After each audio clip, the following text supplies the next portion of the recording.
AEW time! Yay! We got a lot Again. of AEW to talk about. 3 We episodes do. of Dynamite, to be exact. Well, I mean, we did have the quick thoughts, like, I don't know. I mean, Road Rager really wasn't that, The biggest takeaway from Road Rager is that we're back on the road, guys. We're back on the road, and We are. Malakai Black debuted.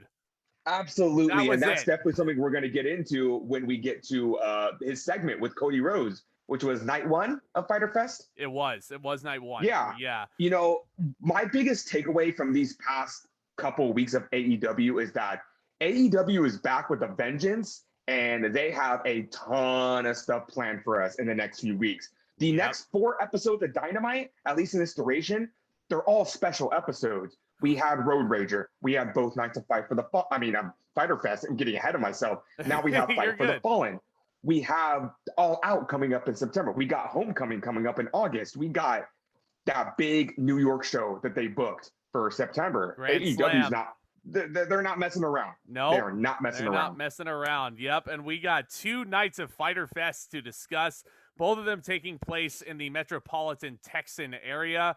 If you guys are new to the channel, definitely consider hitting that subscribe button and that thumbs up as well. That would really mean a ton. But Fyter Fest 2021, I really, really enjoyed night 1 a lot more than night 2. You know, that might just be me. I had a lot more fun watching night 1.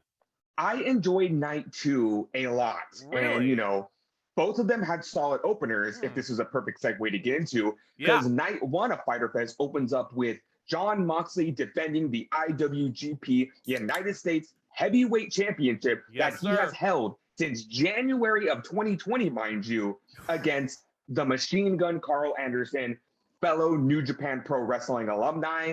There's a lot of history, not only in AEW, but a lot of history in New Japan. Us, I don't want to say us, but casual pro wrestling fans nowadays know Karl Anderson as the tag team guy. He's teamed up with Doc Gallows and the Good Brothers. He's a multiple-time tag team champion. Anderson by himself, he's the machine gun for a reason. Bless you. Excuse me. Thank you. No, you're good. You're good.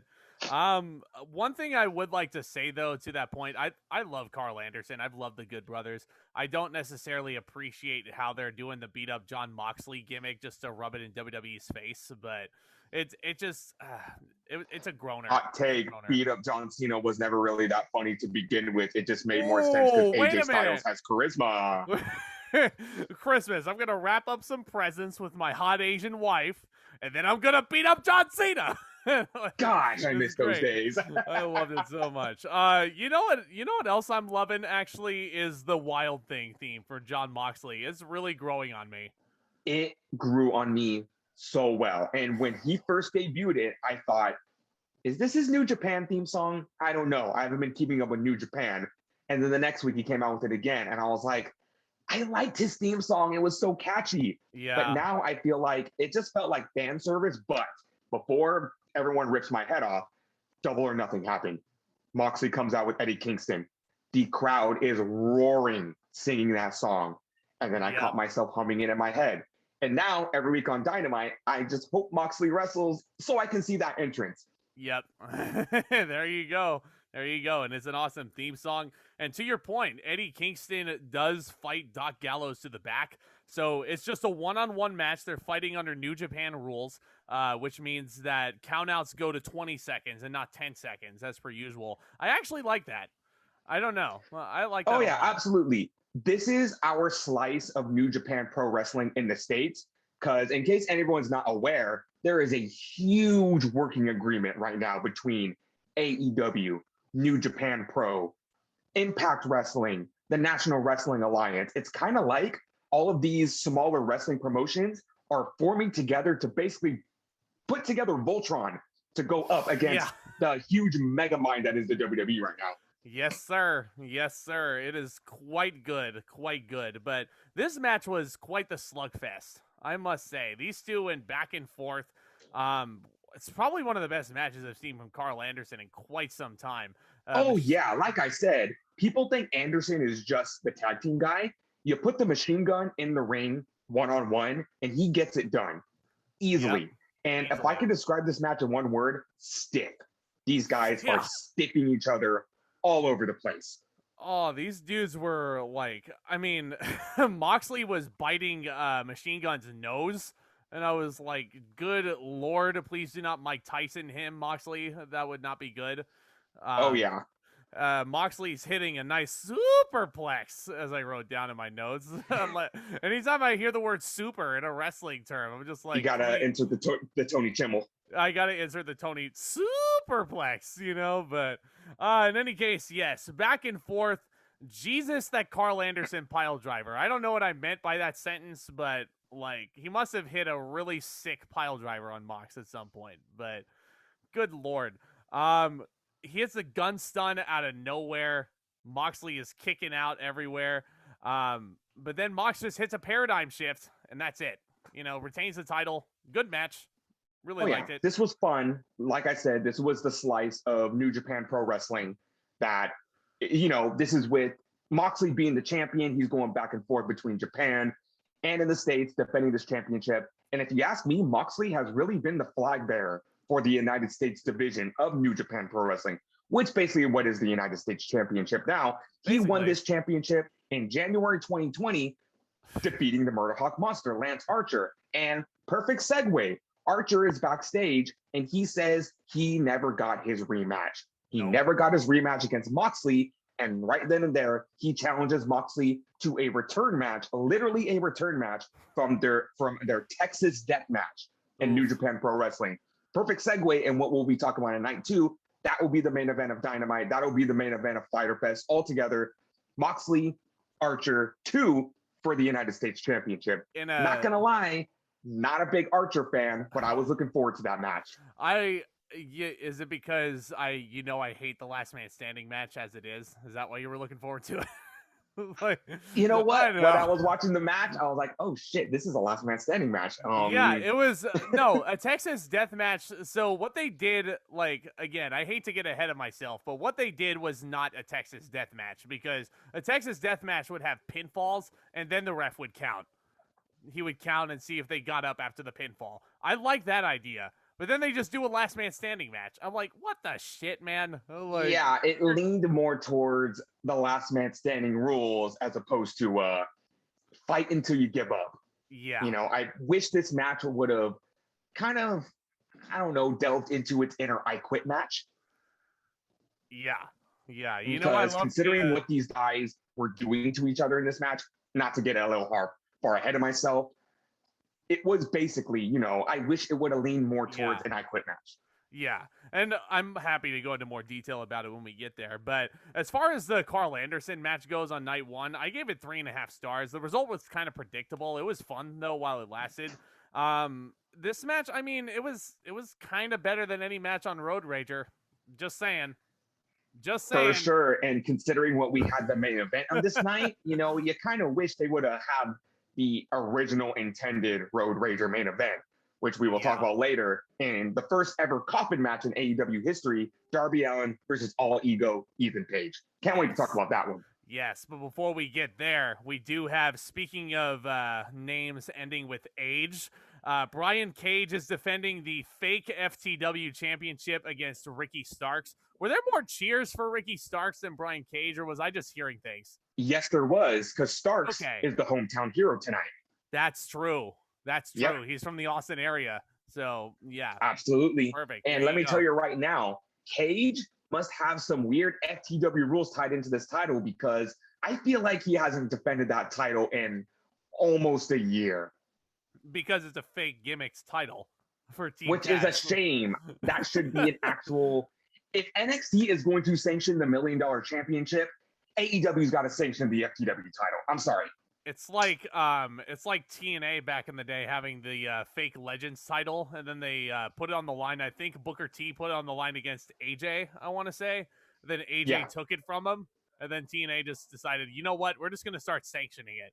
Not saying this is going to be the same thing, but with how this match went down... It looks like the FTW title is going to stay within Team Taz for the foreseeable future until that whole faction just collapses in on itself. Kind of before we go into the match, talking about the storyline, I don't know about you, I'm digging Brian Cage as a babyface. I didn't too. think I would. Me too. A lot of people don't remember Brian Cage was the X Division champion in Impact Wrestling, believe it or not. And he would go on and win the World Championship. He totally was. A mega monster babyface. Oh my god. So seeing how Cage carries himself as a face, and this feels like a more natural babyface transition as opposed to AEW just going, you're a babyface. Why? I don't know. It definitely feels like a very, very natural transition. I mean, Brian Cage is just tossing Ricky Starks' poor corpse all over this ringside area.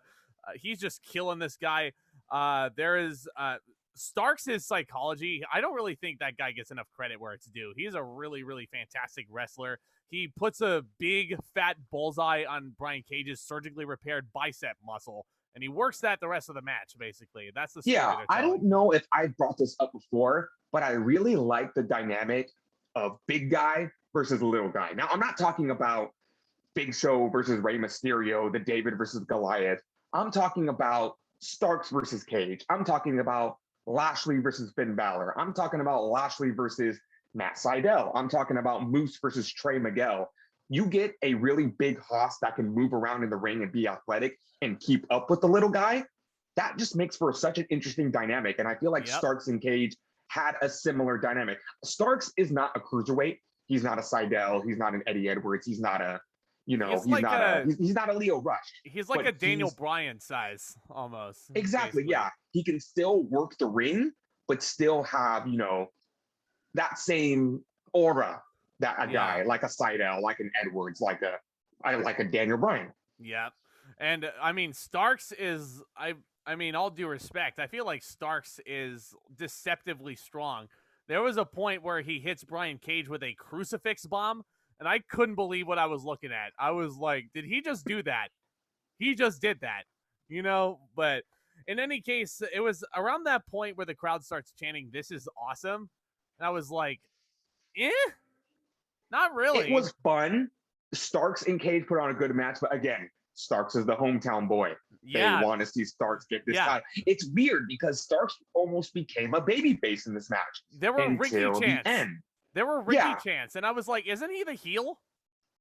Yeah, until the end, which, people said they were shocked by this, but, I saw this coming from a million miles away. Powerhouse Hobbs and Hook are at ringside for almost a good portion of this match, and they're playing kind of neutral. And that makes me wonder, why are they playing neutral? Obviously, at this point, it's Team Taz versus Cage. Yep. So the fact that they were playing neutral and then Hobbs gives the championship to Starks to hit Cage with for the inevitable win, I really didn't see that as a shocker. I just felt like that was okay, it's 100% confirmed. Team Taz has given Brian Cage the boot. Yes. Which I'm getting a little ahead of myself. That seems a little not wise, considering Brian Cage is Wolverine and he could easily eat all those guys for lunch. I do not think pissing off Brian Cage is a very good idea.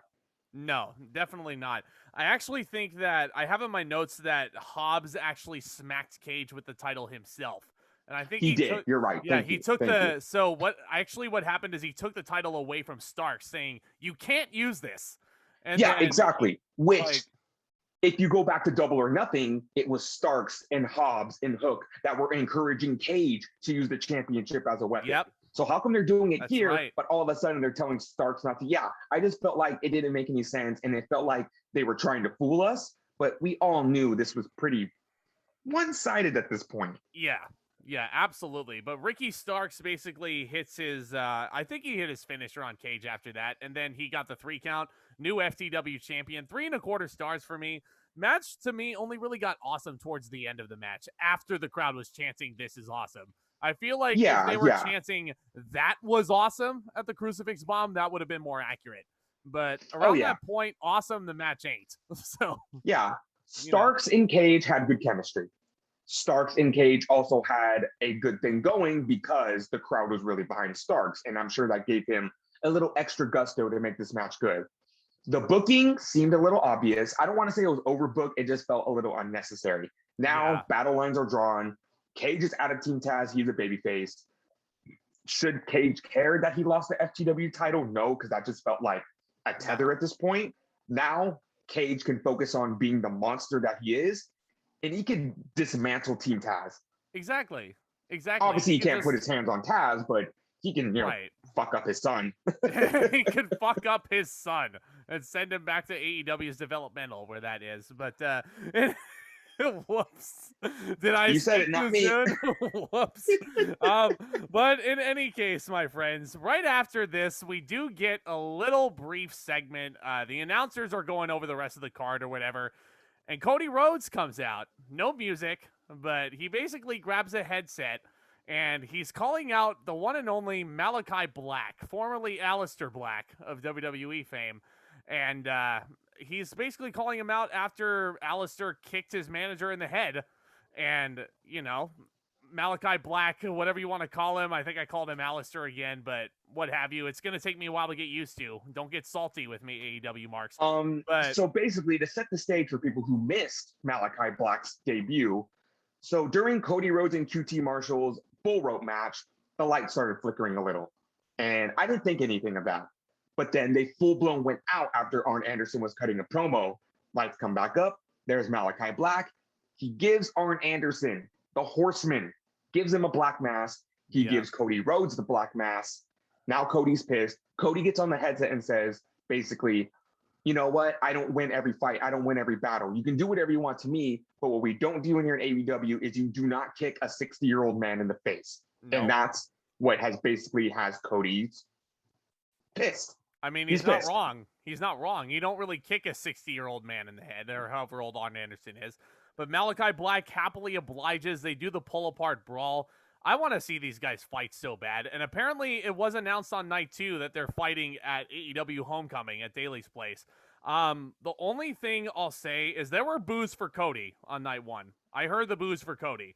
Only thing I'll say to the AEW higher-ups, put Malakai Black over. I beg you. Please. You have to. If you want Malakai to succeed in AEW, he needs to go over. Yep. And you know what? I can forgive Anthony Ogogo. I can forgive QT Marshall. I can forgive all the people that Cody Rhodes has not put over since he got here to AEW. But I can forgive all QT that. QT Marshall. If you put Malakai over. And you know what? Booking-wise, this will make sense because Cody Rhodes has not lost. I think the last time Cody Rhodes lost was to the late, great Brody Lee. So considering it's going to take Malakai Black to do what Brody Lee did, it's gonna speak volumes for Malakai's career. Easy. It's great. But we also do get a brief little segment with Hangman Adam Page and his cowboy shit #1 contender status. This crowd loved the Hangman. I feel like every crowd every crowd you're gonna see is gonna pop huge for this motherfucker. Like, good lord. Love this storyline that's going on right now. #1, let's rewind back to Road Rager real quick. Evil Uno, which, let me remind everybody, was the original leader of the Dark Order before Brody Lee came to AEW, has reassumed his role as the leader. And I love Evil Uno. I love the way he carries himself. I love the way he cuts promos. Even as a babyface, he is cutting these promos very well. So he basically speaks on behalf of the Dark Order and tells Kenny Omega that you need to face Adam Page for the AEW World Championship. Yep. And I'll admit, you remember, I complained about Adam Page being a part of the Dark Order way back when because it didn't make sense. But considering Page and Dark Order's relationship, how it's grown, I think it fits perfectly, considering Hangman has to go against the Elite now. He's got his boys, Elite has them, and that's going to feed into next week's main event. But I just really like the way they're carrying this program. It's not what I expected at all. I love Matt Jackson's scathing promo that he cut on Hangman, too. He called him the next great wrestling tragedy, which was awful. And then the Dark Order comes out to aid Hangman, which plays into that big, essentially Survivor Series elimination tag match at Fight for the Fallen. So stay tuned for that. I want to see Adam Page win this belt so badly. Oh, yeah. I want that so much. Stipulation is Dark Order versus the Elite. If Hangman Adam Page wins, he gets his World Championship match against Kenny Omega at All Out, I assume. If the Elite wins, Hangman Adam Page can never challenge for the AEW World Championship ever again. We already have Cody Rhodes doing that. Yeah. I understand Cody not doing it, but Hangman is the most over babyface in AEW right now. Mm-hmm. I think we all know who's going to win at Fight for the Fall. Maybe until CM Punk shows up at All Out. But in any case, no spoilers. You didn't hear it from me. But next up, my friends, 23-year background. This is just a match in the making. Big Money Matt Hardy versus my boy, Christian Cage. Huge pop for Christian, who was undefeated in AEW going into this. But Excalibur also knows, and I'm happy he did this. I love Excalibur for this very reason. He knows that he's never beaten Matt Hardy one-on-one, which is unbelievable to me. And I've been watching wrestling almost as long as these guys have been rivals. So absolutely tells you how crazy it is. But I'm going to say right now, this is the best match Matt Hardy has worked since coming to AEW. Yes, better than his match with Hangman Adam Page. I agree. Matt Hardy, you know, he's getting up there in age. His body is a little worn down. He's very injured. He's had to fight through a lot of injuries, so he's been doing very protector work as Broken Matt Hardy. He's kind of been transitioning to this manager role, a lot like MVP in the WWE right now. But Matt Hardy proved in this match he can still go. Yep. I'm going to bring up a very obscure reference when it comes to this. Back in 2010, Matt Hardy and Christian Cage were two of the most underrated workers in WWE. I would watch them wrestle on ECW and on SmackDown, and it didn't matter if they were working Cody Rhodes or MVP or any of the Jake Hager, any of the mid-card guys that were around in 2010. And I just was so impressed with Christian's wrestling work. I had never seen him work the way he did. And this match really brought me back to that. It really made me remember, damn, these guys are really good wrestlers. They really are, yeah. Christian's always been a fantastic worker. Hit a cross body over the ring post to the outside, which looks glorious. But then Matt gets the heat after hitting a draping DDT to the outside or on the ring step, one of the two. That could not have been comfortable. Christian's surgically repaired neck that not a lot of people talk about. And his concussions. That was a bold bump for Christian to take. Ballsy. Him and Daniel Bryan, oh my God. Every time I see them take a head bump, I always have to question myself. You guys know what you're doing, right? I trust you guys. You're professionals. You would not be landing on your head if you knew you couldn't. Yeah, but I mean, this crowd was for sure into this. Christian does hit a spear. I wonder where he got that from. He has a frog splash, superplex by Matt Hardy. He has a twist of fate. And then he locks in his new submission hold that he's getting over, known as the Leech. I didn't realize that Matt had a submission hold, but I think that's formerly known as the Ice Pick. Yes, that he used in Impact Wrestling. That's it. Yep. The Leech. I wish he would call it the Ice Pick. That's what one of the commentators called it. I'm just writing. Exactly. I'm just saying. I'm echoing. I'm not a big fan of the name. I wish he would go back to calling it the Ice Pick. I get you, man. I get you. But Matt wants a count out win. He doesn't get it because Christian somehow runs back into the ring and hits the kill switch for the 3. I gave this 3.5. Very fun match. It was, a lot better than it had any right to be. WWE would not have given Christian and Matt Hardy this much time in 2021. No, absolutely not. Speaking of that, how freaking weird was it to see Christian and Matt Hardy working a television match, not in WWE? How weird is that? So strange. But you know what? They put on a killer match. Christian celebrates with the Jurassics. I was kind of, I was kind of scared. This is going to play into a trios tag team match at Fight for the Fallen where Christian's teaming up with the Jurassics, actually. But Luchasaurus had Christian on his shoulders like he has Jungle Boy on his shoulders usually. And Jungle Boy's looking up and he's jealous.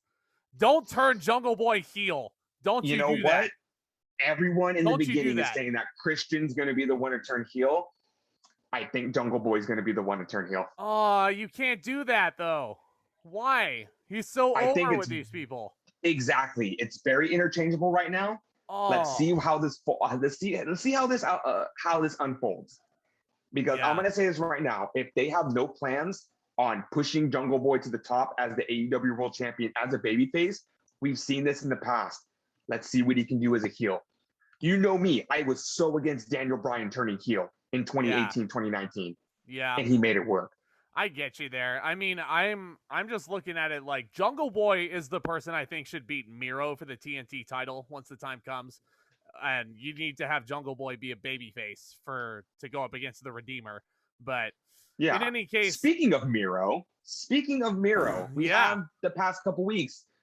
Miro was not present at either night of Fyter Fest is because he's been cutting some backstage vignettes. Number one, we have a new TNT championship. What's with them changing the TNT title every 3 months? I don't fucking know. I don't know, dude. The strap looks clean, though. I only ask. Does. Keep it this way. Keep it this way. I understand the original title was given to -1. That's fantastic. The John Hubert family deserves that title. And, you know, the second title, that's fine. But now with Miro, it's like, what's the deal? Why are we changing the title every few months? I couldn't tell you. I feel like only Tony Khan knows the answer to that question. But I feel like Miro is tapping into his inner religious gimmick right here. He's cutting some very eerie promos. He's saying, you know, thank you, God, for making me the greatest professional wrestler in the world. Yep. I think Miro may be purposely trying to push some buttons with this gimmick, and that's fantastic. I love it. Because I feel like Miro needs to get the fans to hate him because it's so hard to hate him. Very hard to hate him. And I feel like, you really got to get under those nerves to make people hate you. And I think Miro's doing that with these overly religious tones. Oh, totally. It's almost like he's not like Muhammad Hassan level of offensive, but you know, no, he's striking the right chords. Thank you, God, for making me the greatest professional wrestler of all time. Quick, unrelated story: CM Punk used to told stories when he was in the Straighter Society. Fans would try to attack him, telling him, "You are not God. You are not allowed to be saying that. You need that level of nuclear heat with the fans. That only a guy like Punk." Yes. How fun indeed. How fun.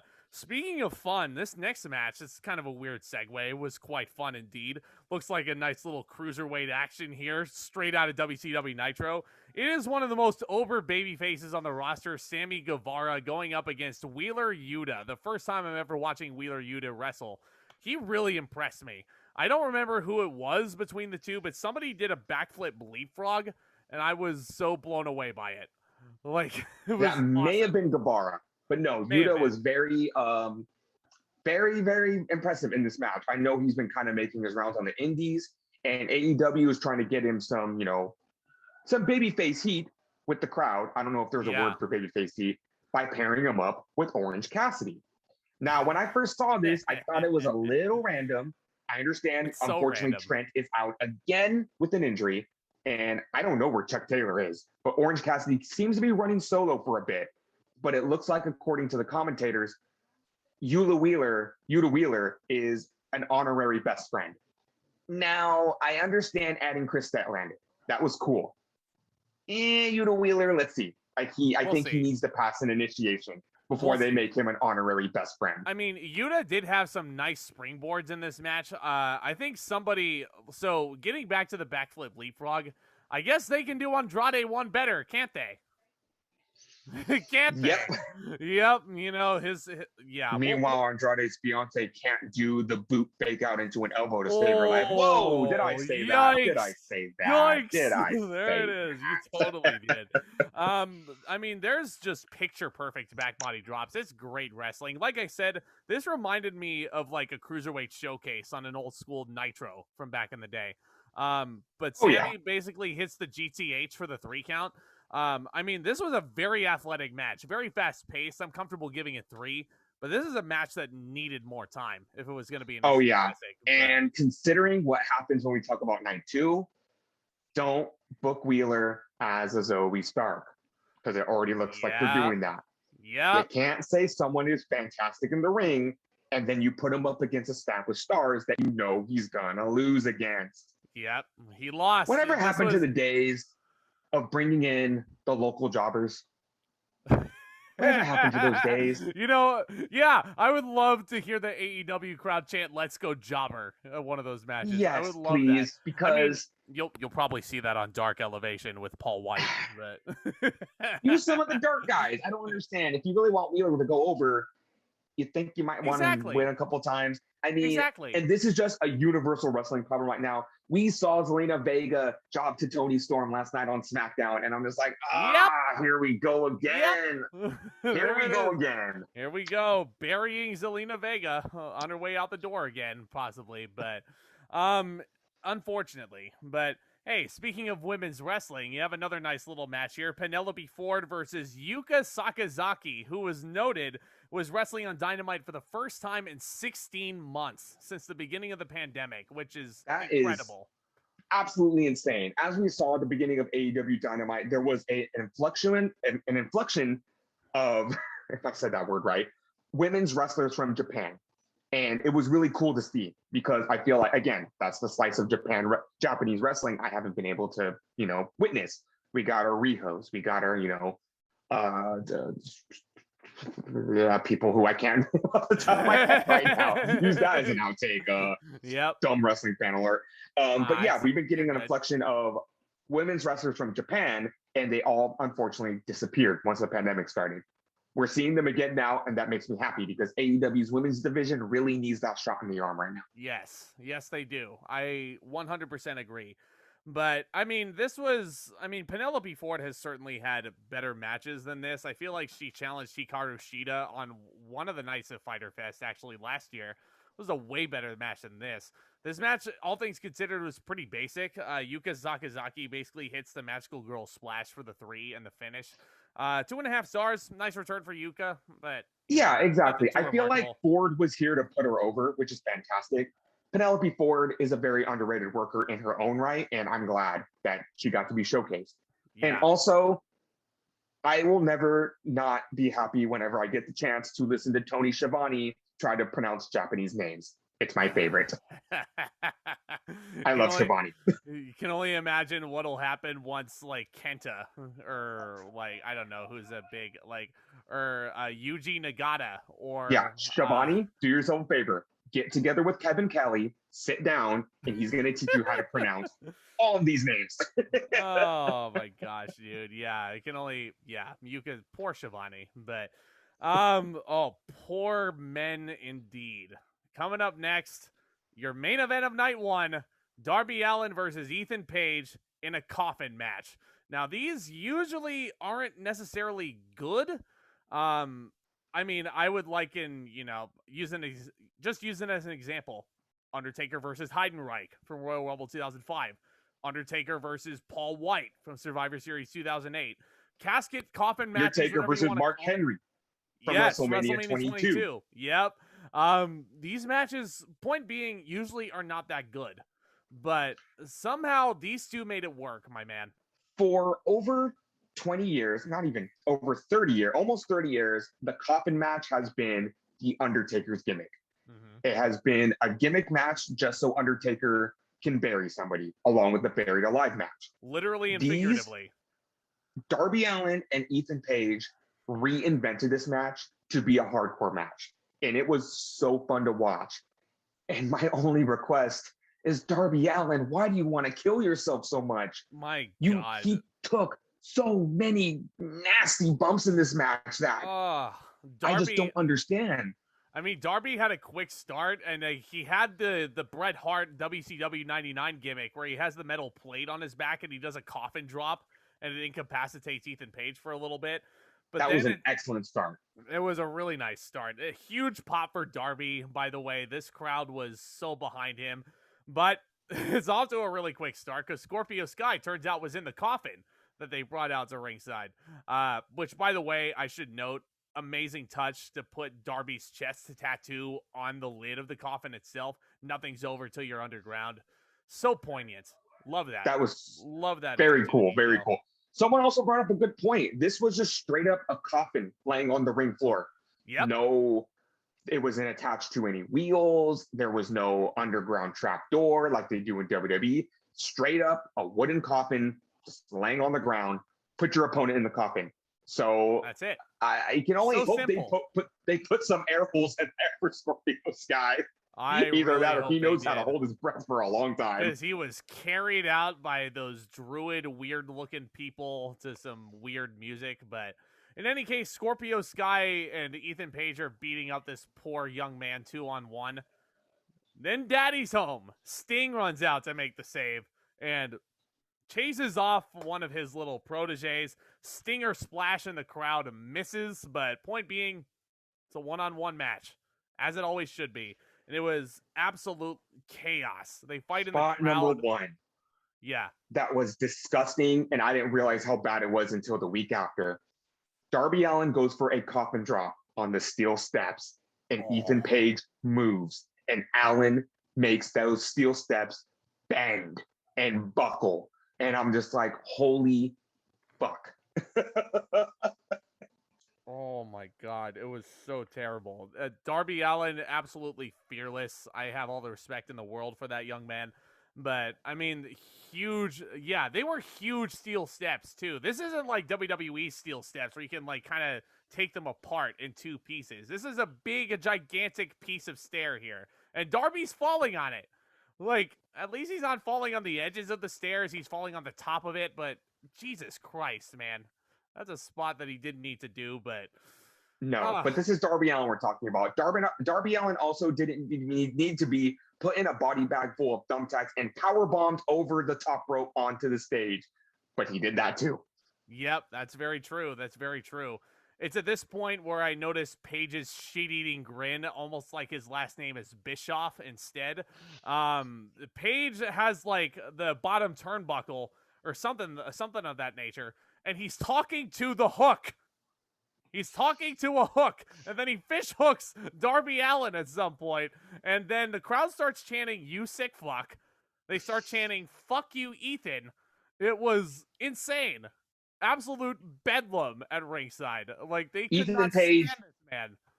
I know we're praising Darby Allin in this match, but Ethan Page, he's another new level kind of heel. He's almost to the status of MJF when it comes to fan heat. Oh, if you would watch Ethan Page back in Impact Wrestling, he would do the same thing, and he is so fucking easy to hate. He really is. He really is. So easy to hate. He hits the... Oh, so you know what? So this is actually... I think this might be the spot you're thinking of, but Page hits the Ego's Edge off the second rope or something like that, and Darby takes a flat back bump on the steel steps. Oh. Like, oh, again. Like, seriously. I think Page was bleeding around that point, too. I don't remember how he started bleeding, but it's a hardcore match, you know? It's, yeah, exactly as you described it. They completely reinvented the term coffin match and what that's supposed to mean. There were holy shit chants. Darby Allin hits a skateboard foot stomp, which could not have been comfortable. And I'm so happy Darby Allin brought the skateboard back. So happy. So good. Yeah, I'm so happy too. I'm happy Darby Allin won, putting Ethan Page's cocky ass in the coffin. I mean, this gets 4 stars easy for me. This was a sick ass match. I would argue this was my favorite match on all of Fyter Fest overall. Best casket match since Shawn versus Taker, Royal Rumble '98, by the way. Just saying. Yeah. Very fun match, excellent match. And then just when you think it's over, you know, you see Darby Allin, and you see that look in his eyes, and he climbs to the top rope, and I'm just like, don't do it. Don't you dare do it. And he does it. He does a coffin drop off the top rope, through the coffin, this close to taking easily a wooden stake through the arm, through the eye. Anywhere. That was so dangerous, but Darby Allin did it. God, credit where it's due, man. Daredevil if I ever saw one. I love this match. Not thick wood, but plywood, thin enough that it could easily impale you. Well, it's a coffin. So like, I'm not still like a gig's coffin. Yeah, I'm not a mortician by any stretch, so I don't know, like, you know, the proper terminology or like what coffins are even made out of. But like, I know it's wood, but I don't know what kind of wood it is. But point being, looks like it hurt.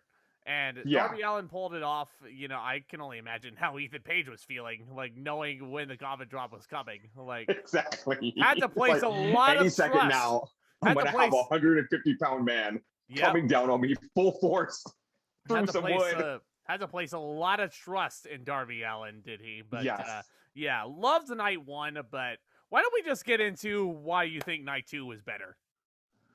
Why was night 2 better? Our opening match is, we forgot to allude to something, the labors of Jericho. This is something, so MJF has told Chris Jericho at Road Rager, if you want to face me again at All Out, basically, you need to go through the 5 labors of Jericho, just like Hercules had to go through the 5 labors.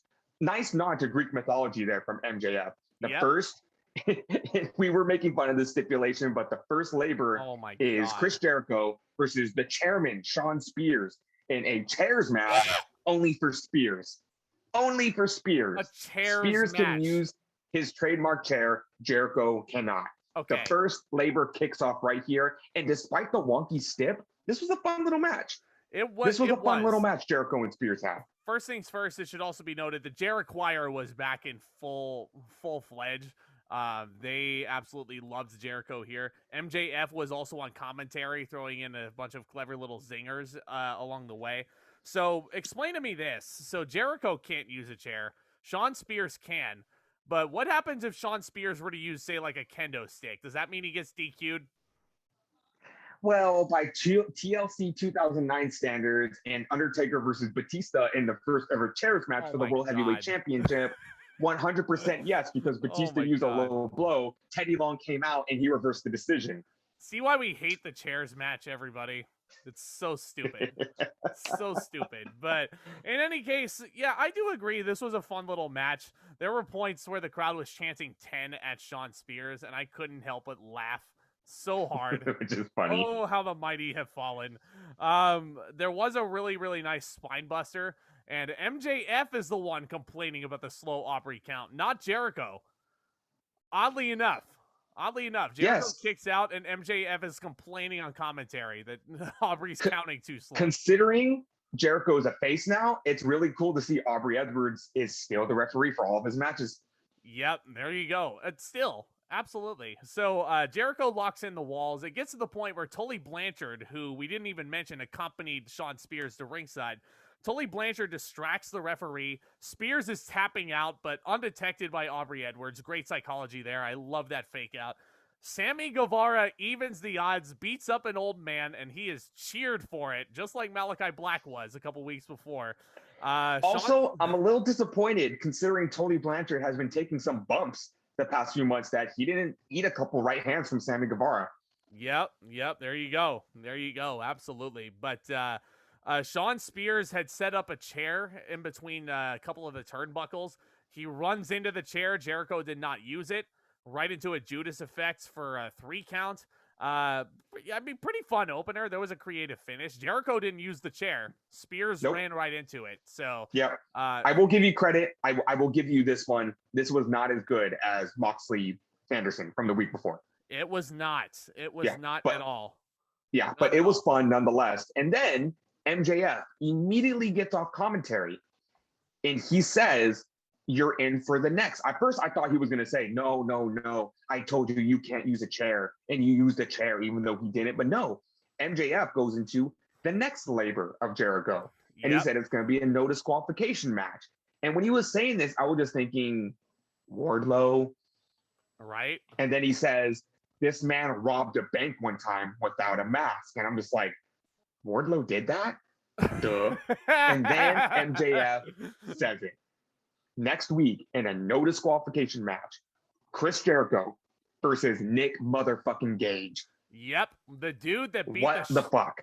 The dude that beat the shit out of David Arquette in a death match a couple of years ago. That guy. So yes, and it was alluded to later on in the show that Jericho is going to be busting out the Painmaker gimmick for this match, which I love. I love that. I love that Jericho has that freedom to go to that gimmick. Oh yeah. So for people who don't know, Nick Gage is a deathmatch wrestler who's been making his name known the past couple of years against David Arquette. He just kicked off a feud with Matt Cardona in GCW, where Gage said why the fuck is Zack Ryder here? And Cardona responded with, Zack Ryder's fucking dead. Yeah. Yep.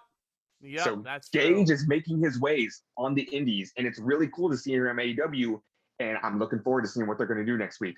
Me too. I can't It's going to be wait. crazy. It should be a freaking bloodbath, especially with the Painmaker involved.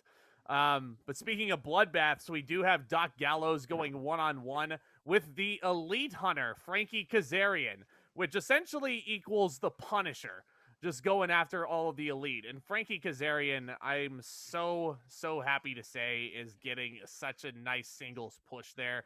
I mean, I've always thought he was a fantastic wrestler. There was a part of me that felt like Frankie Kazarian should have won. I don't know about you, Tomas, but absolutely. I mean, so I like that analogy that you used, the Punisher. So to catch the fans basically up who watch our channel, Frankie Kazarian and Christopher Daniels, formerly known as SoCal Uncensored, SCU, they were forced to retire after losing a tag team title match with the Young Bucks. There was a lot of chicanery involved, a lot of tomfoolery in that match as well. But Kazarian's attitude kind of snapped after that, because we don't know where Daniels is. Daniels kind of took his ball and went home, or he's going home to reinvent himself. Kazarian said, it's the Elite's fault that SCU is no more, so I'm going to make the Elite's life a living hell. And it's absolutely fantastic that Kazarian's able to reinvent himself in this way. I wholeheartedly agree with that, but I mean, Doc Gallows did just fine in this match. He beats Kazarian with essentially a derailer, as A-Train would call it back in the day. Gallows pull, actually. Gallows pull. Okay, thank you. Yeah, a lot of people forget about that. He's been using that ever since the Straight Edge Society. It's basically, he probably used it all through Aces and Eights also. But in any case, Gallows pins Kazarian after some interference from Karl Anderson. This match was serviceable enough. It gets 2 3/4 from me. Kaz should have won this, though, because this is the more over gimmick, and I feel like... For sure. Kazarian does need to be tearing his way through the Elite right now. And then, so the Good Brothers come out, Anderson and Gallows, who just won the Impact Wrestling World Tag Team titles, mind you, at Slammiversary. So finally, what I wanted has come true. The Good Brothers have the Impact Tag Team titles. The Young Bucks have the AEW Tag Team titles. The Elite are ruling the world right now. They really so we got the Good Brothers. We have the Young Bucks. And Kazarian is basically cornered. And they start beating down Kazarian. Kenny Omega comes out. And was Kenny Omega okay? Because he gets on the mic and he says, aha, the Elite Hunter has the Elite Hunter. Oh, I know what you're talking about. Yeah. I know what you're talking about. Did he have like a stroke? Pulls him to the side. He had like a stroke. Whispers into his ear. Yeah, did Omega have a stroke on live television? Because Callis pulls him to the side. He whispers in his ear, and then Omega goes, oh yeah, the Elite Hunter has become the hunted. He forgot his line? Yeah. I forgot. It was just so funny how we just went, the Elite Hunter, the Elite Hunt. It's you need a glass of water or something? No, he just forgot his line. He just needed it fed to him. Oh, God, that was funny. That was funny. Basically, you get Hangman Adam Page for the save, and there's your big brawl to hype up Fight for the Fallen in that 10-man tag. Big. You know what would be cool to kind of rectify the Kazarian thing? What if the Elite take out one of the Dark Order members, like right before the match, and Kazarian's a last-minute replacement? Yeah. That'd be kind of cool. Maybe I would like that. That'd be kind of cool. Yeah. Yeah. I'd just like to see Kaz get pushed because I think he deserves it. But oh yeah. In any regard, we just talked a whole lot about Darby Allin putting his livelihood on the line in that coffin match. Well, he's wrestling Wheeler Yuta on night 2, the guy that wrestled Sammy Guevara. Darby's ribs are heavily taped. I mean, as they should be, taking a coffin drop like that. But that was not really the story of the match. That's not what I there's literally only 2 things I want to talk about with this match. Number 1, again, Wheeler is getting pushed like a Zoe Stark. Yep. You put him in the ring with Guevara 1 week, and now he's in the ring with Darby Allin. And he lost. If you want this guy to get over, you got to put him in the ring with someone you know he's going to beat. Yeah. You know he's not going to beat these guys. No, he lost. He can't beat these guys. Who cares? Darby beats Wheeler Yuta. You know, I mean, the match, like, it's a better match than we're used to seeing from Darby Allin, but that's not the real story, because the two men at ringside have one of my favorite exchanges I've ever seen. You have Orange Cassidy just standing outside with his hands in his hands weren't in his pockets yet, but then Sting walks up to him, and then Orange Cassidy looks at Sting, puts his hands in his pockets, and then Sting kicks Orange Cassidy in the shin. And then Orange is baffled. He kicks Sting back. And then they start kicking each other. And the crowd is so into this. And then they do I can only equate this to a foot fist bump is what they do to each other. And then what? No. These were two men that super kicked each other so hard that I'm surprised an atom bomb didn't go off. That was very risky what Sting and Cassidy were doing. Just like Sting, it was so risky for him to just do this. You know what? I'm gonna quote one of my funny. friends right now. Jim Cornette probably had a stroke watching that. It was so funny. I love that spot. Probably put Jim Cornette in the hospital. It's gonna put me in the hospital just talking about it. Like, my God. Sting and Orange Cassidy just doing the most lethal kicks in wrestling to each other. Like, you know what? That spot just made me love Sting even more. Props to Sting for going along with that, and for Sting having a sense of humor and understanding that the man who used to have a flat top and had colorful face paint understands that pro wrestling doesn't need to be taken seriously all the time. The man that used to terrorize the NWO through all of 1997. You know, like, I just love that Sting is in on the joke now. Like, oh yeah, so absolutely. Amazing. But you know who isn't in on the joke? Darby Allin. The Blade. Oh yeah, yeah. Well, wait. After the match, the Blade, who has been using the knuckle duster on Orange Cassidy week after week after week, they finally have their one-on-one match tonight. But the Blade has to get one more punch in before that match. So I thought that was excellent storytelling, actually. I know the Butcher is injured right now, so I'm glad they're still using the Blade in this little feud with Orange Cassidy right now. I think with a torn ACL, if I remember right. I don't know what it is about a torn ACL, but, like, Jesus Christ, there's too much of those. Keep your knees, protect your knees, everybody.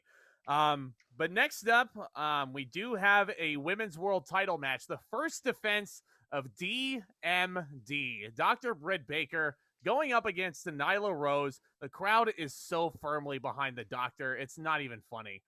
Like, they did not give Nyla Rose a chance in hell. I have only two complaints with this match. Number one, it's very confusing. 1 week, Nyla Rose is being presented as the babyface.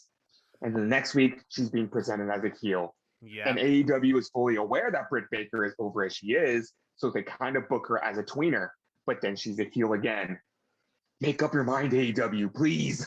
Make up your mind. It's like the Young Bucks last year all over again. That's all it is. Turn Britt Baker face, please. Please. I mean, there were some nice looking sequences in this match. There was a point where Nyla missed a cannonball that Kevin Owens hits on the WWE main roster. Didn't look comfortable. But then here comes my biggest nitpick of the match. Britt Baker hits a really nice sling blade. She goes to pin, and then the ref counts 1, 2, 3. Nyla Rose kicks out, and then he's like, nope, match is not over. And the crowd is pouncing on this referee for the obvious fuck up. And I was like, props that was great. To the AEW fans. Like, for shitting on AEW when they deserve it. Yeah. You gotta shit on them when they deserve it. Yeah. Well, I mean, this like, it's not like the booking was bad. The referee just fucked up really badly. Yeah, but you know what? When you fuck up, you deserve the you fucked up chant. Yep. You know, the match wasn't really doing much for me near the end when Nyla Rose hit the Beast Bomb, and I thought for a second she was going to win. Yeah, me too. There was an inkling there, but you know what? Britt Baker just won this title, so I had never any doubt in my mind. She did hit 2 curb stomps in a row, and Nyla kicked out of both of them, and I'm sure that made Seth Rollins very happy watching this somewhere, for sure. They do the Eddie Guerrero spot because, you know, Vicky was at ringside. Britt tosses the belt to Nyla, and she falls down on the canvas. Nyla's like, I didn't do this. And I think they toss the belt to each other back and forth a few times. But it does end. That made me smile. Yeah, it made me smile too. Beast Bomb near fall, but then they go to how they actually wanted to end the match with Lockjaw. They want to get that over as a big submission hold. Nyla taps out. Kind of clumsy in spots. Result was never in any doubt for me, though. I love the Lockjaw as a finisher. I think it's just excellent. But, I mean, good match. 3 stars, maybe 3.25, if I'm being nice. Oh, yeah. Nyla Rose, to be perfectly honest, is not my favorite wrestler. I feel like she's very flawed, but she's still out there giving it her all, and I feel like she can only get better. She only can. She only can. Yeah, and you know 100%. Who else? I don't root for Nyla Rose's failure. I root for her success. Yeah, you know who else's success I root for, even though I trashed him earlier? Andrade El Idolo. And we do hear from him. And I only say that because his match with Matt Sydal at Road Rager should have been so much better than it was. Like, I'm not calling Andrade lazy at all, but Matt Sydal wrestled circles around that poor guy. Like, and that was meant to be Andrade's debut, his showcase. He did. Andrade's debut has been very wishy-washy. Tough start. Yeah, wishy-washy. He came out to no fanfare with no music. The fans didn't react to him. And this match right here, he came out, had a decent match. I hate his new finisher. I hate that he calls it El Idolo because that doesn't make any sense. Also, his name is El Idolo. Yeah. That's like if Roman Reigns called his finisher the Reigns. That's like if Edge called his finisher the Edge. Yeah, good point. Good point. So yeah, again, also call me crazy. Go ahead. But was it ever this hard to understand Andrade in WWE? No, I don't really think he was allowed to talk that much in WWE, really. That's a good point, because all I've noticed in AEW is that it's very hard to understand him, and he needs subtitles for his promo. Well, it sounds like Andrade could use a mouthpiece. Hey, I have an idea. Chavo Guerrero makes his AEW debut tonight. Oh my God, that made me so happy. Like, they said executive consultant, and they said he, and I'm like, wait a minute, who could they be talking about? And then they introduce Chavo Guerrero, and the crowd pops so huge for him. I've missed it Chavo so much. With the line of the night, hey, you guys remember me. Of course we remember you, Chavo. You sound like a little girl. No, we remember your golf man gimmick, but we remember Kerwin White. Yikes. But and then here's Death Triangle for the interruption. Let these guys fight, please. I am so excited to see Pac and Andrade go one-on-one. That should be a killer match. If Andrade decides to put in the work like he did with Gargano at TakeOver, that should be an instant classic. Yeah, 2 things. Number 1, notice now that Vicky, Chavo, and Hector are all in AEW now. Yep. The whole Guerrero family is in AEW now. Love it. Number 2, we had this discussion earlier this week, and you disagreed, so we should bring it up here. I think the Death Triangle, the Lucha Bros in particular, are going to turn on Pac and join up with Andrade and form this ultimate Mexican stable. That sounds like an amazing idea. I don't know if I'd want to turn Penta heel because they cheer him anyway and they chant Zero Miedo with him anyway. Are so much better heels than they are baby faces. Yeah. They're the only luchadors that I see getting over as heels. I'm sure there's plenty of them in Mexico, but in the average American viewer's eyes, I've always looked at Rey Fenix as an evil Rey Mysterio. There you go. I would honestly love that. I just don't want them to think of Andrade as the leader per se. I'd like to see them all get equal partnership, but maybe even go after the tag titles, but we'll see. Only time will tell, but Pac and Andrade should be a killer match. Speaking of killer matches, we alluded to this earlier, Orange Cassidy versus The Blade. I mean, this is your typical Orange Cassidy match. I mean, after after the amazing thing he had with Sting on the outside, there's no way this was topping that. But it felt a little overbooked. Yeah. A bit Yeah, overbooked. I can agree with that. A little too much interference, a little too many false finishes. A good showing for both of them. I never thought I'd see the Blade put on a good enough performance as I did tonight. Yeah, But as you a had singles interference guy by too. the Bunny and Chris Statlander and the Knuckle Duster and so much going on in this match. So many false finishes. You know, thankfully it finally ended when Orange Cassidy hit the orange punch. Did he hit the orange punch or peach break? He hit the orange punch. He hit the beach break. Orange punch to win the match. I'm thinking about what happened after the match. Yeah, he hit the orange punch with the brass knuckles for good measure. So I'm assuming that's the end of this feud. I don't know if Orange Cassidy moves on to something else. But... Or, hear me out, we could see Orange Cassidy and the Blade in a knuckle duster on a pole match. Oh my! Don't tell me that wouldn't be fun. Don't tell me that wouldn't be fun. Now that's the fucking swerve right there. You talk about there it is. A great feud to put a pole match in, bro. It's fucking Orange Cassidy with his hands in his fucking pockets. You know? No, better yet, how about a fucking pocket on a pole match? Where the loser has to put their hands in their pockets and then for a month. Don't let Russo book AEW. Aren't you all so happy that Russo is not? Aren't you? Okay, just a side note before we get to this main event. Aren't you all so happy that Russo is not booking AEW right now? Aren't you all so Damn grateful? You so much for saying aren't you? Damn you for the unintentional pun. I know I did not intend to say that, but main event time. Main event time. Texas Death Match in Dallas. Jon Moxley defending the IWGP US title against Lance Archer. Moxley got a louder pop than the hometown boy.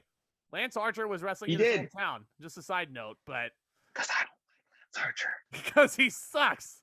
Because he sucks. I don't know what it is about Lance Archer. I've always felt like he's been overhyped, and I just never liked him. What's the word I'm looking for? Just.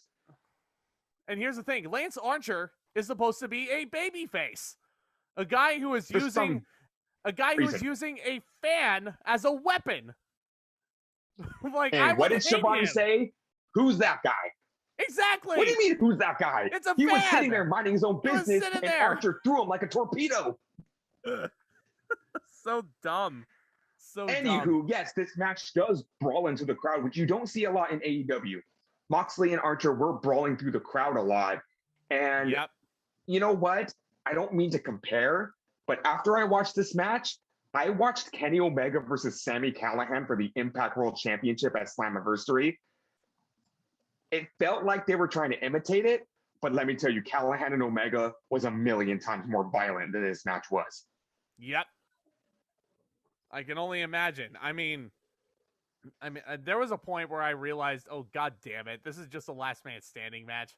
I'm sure that made Tomas incredibly happy indeed. But there were points where Mox pulls out a fork and he's jamming it into freaking Archer's head, and the crowd's chanting, "You sick fuck," and I agree. I agree that Moxley is a sick fuck. He's about to be a father fairly soon, any minute now, literally. I thought he already had his baby. Did he? Did he not? I don't know. I think he did. He must have. Yeah, he did. He did. They already had their baby, I think last month.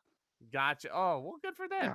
Good for them. Yeah, absolutely. Go. Yeah. Tony Khan laughs in the face of paternity leave, but I'm just kidding. I'm just kidding about that. But it was at this point where I was like, look at all these tables outside. God, I think there's gonna play it to the finish there. Moxley flips the crowd off. They cheer. He's, because he flips them off. He Pillmanizes Archer's leg. And it was at this point where he says something like, "You ain't shit, Lance. You ain't shit." He's right, though. He's not shit. That's true. Mox hits a low blow. Archer hits a choke slam on the edges of the chairs, a la Adam Cole at TakeOver Philadelphia. That's never a fun bump to take, ever. No. I don't recommend that. And then Darby Allin's gonna watch this and be like, "Oh, that's a good idea." And then I'm gonna put barbed wire on the edges of those chairs. Yep. To make it even more violent than it needs to be. Okay. And I realize you don't like Archer, but they were really trying to hype him up as this badass because Mox hits a paradigm shift and Archer gets right back up. He Stabs does. Mox with the fork. And I was like, okay, Yes. that was cool. I don't like Archer, Yes. but I'll give him credit where it's due. That was a cool spot. I think Archer earlier in the match took a paradigm shift on the concrete, which, ouch. Yep. Yeah, ouch indeed. Ouch indeed.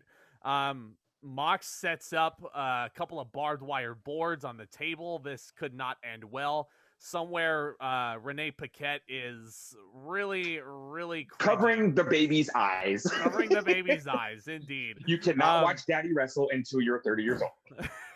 Because Archer choke slams her poor old daddy through the table, and Mox is literally stuck to this barbed wire, so he cannot answer the 10 count.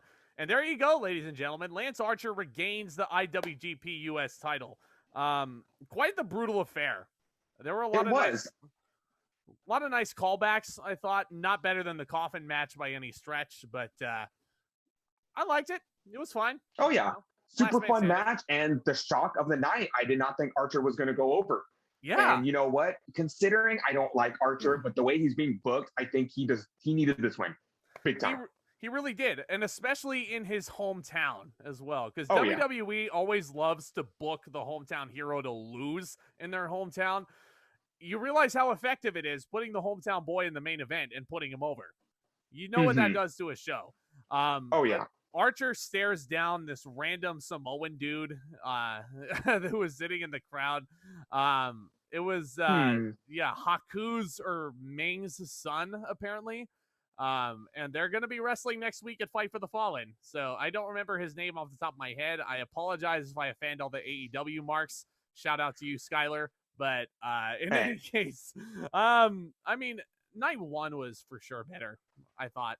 I don't know. Just after thinking about it, I'm like, that had the Coffin match. This had a last man standing match as the main. Totally understandable. Look, and next week, a Fight for the Fallen, we get Jericho versus Gage. I'm looking so forward to that match. You get Jericho versus Gage. You get a 10-man elimination tag match. You get 6-man tags. You get a title match. You get a lot. And we're going to be discussing that as well as No Way Out 2003 fairly soon. So stay tuned for that, my friends. Hit that subscribe button if you haven't already. What the heck are you waiting for? It really, really helps us out, as well as that thumbs up button. It would really, really mean the world, guys. But that about does it this time around. We'll see you guys for the next one. Commence that back talk. Keep watching. Good stuff.